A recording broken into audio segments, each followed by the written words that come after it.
Classical Greek philosophy. Plato, Socrates, Aristotle, respectable great thinkers and scholars. You may be surprised that a homeless man who lived in a barrel and peed on passerbys would be one of those. Diogenes of Sinope was a cynic, which was the ancient way of saying you are a hippie. Plato, who was another Greek philosopher, definitely a much more famous one, once was giving a lecture at his academy and said that a human is an animal with no feathers and 2 legs, a sort of a featherless biped. Diogenes barged into his lesson with a plucked chicken and said, "Here is Plato's man." And because of this incident, Plato had to change the entire definition by saying as a human has broad, flat nails. I don't know what that means either.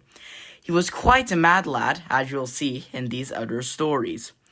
Diogenes was once captured by pirates on a voyage and sold into slavery to a man named Xeniades in Corinth. Diogenes was able to charm his way to become a free man and a member of Xeniades' household.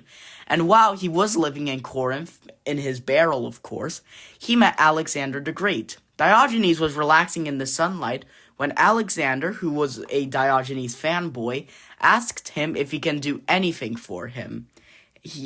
Diogenes said, "Yes, stand out of my sunlight." Alexander then said, "If I were not Alexander, then I would wish to be Diogenes." Diogenes after said, "If I were not Diogenes, then I would be Diogenes." His death in 323 BC is unknown. Some say he just held his breath too long, or he ate a raw octopus, or he had an infected dog bite.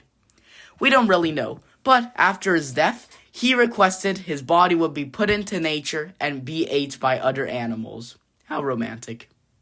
Definitely, he was a legend. And perhaps we could talk about some other crazy Greek philosophers later. Anyways, goodbye.